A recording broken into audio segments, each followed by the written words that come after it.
Okay, this video is going to show you how to put the holes in your parts for the big joint house. So we're going to start making part D, which is that mid-horizontal. We're going to do a new part here. So File, New, and you're doing an IPT, a part file. Start with our 2D sketch plane. I'm going to put it on the front plane there. I'm going to draw a rectangle, and that part is 5.5 long, 5.5, hit tab, 0.75, 3/4. Finish your sketch. You're going to extrude that part. That profile extrudes out 0.75 and say OK. Now the part from making the hole itself. So those holes are going to go on the ends here. I'm going to use the hole tool, which is under the 3D model tab.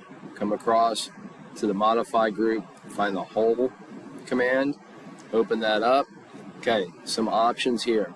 We're going to select the location, the input geometry, by simply clicking on the end of where we want our hole to be. You're going to locate this by just clicking the edges and saying how far. So we need to center this 0.375, and then from this edge or this edge, doesn't matter, also 0.375. That's to ensure your hole is in the center. It's important you do that, or later on when we do your assembly, things will not line up. Now, I previously have made holes on this and has remembered my settings from the last holes I've done, but you're going to need to modify this. It wants to run your hole all the way through, and it's going to set up like a through-all hole. You don't want a through-all hole. You want a termination hole. So you want a hole that goes a distance. That distance is going to be half of 3/4, which is 3/8, 0.375. So change the termination to distance, then set this distance at 0.375.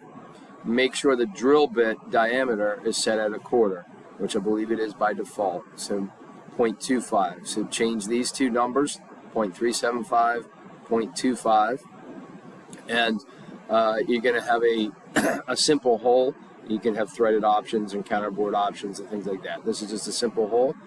Say OK. Rotate your part around. Do the same thing on the opposite side. Hole command. It's going to remember everything that you just put in there. So simply select your geometry where you're going to put it. Center that 0.375 from that edge and 0.375 from that edge. You don't hit enter, just simply click on the edges there, and then when you have everything done, hit enter. Okay? And then just save your part. Good luck.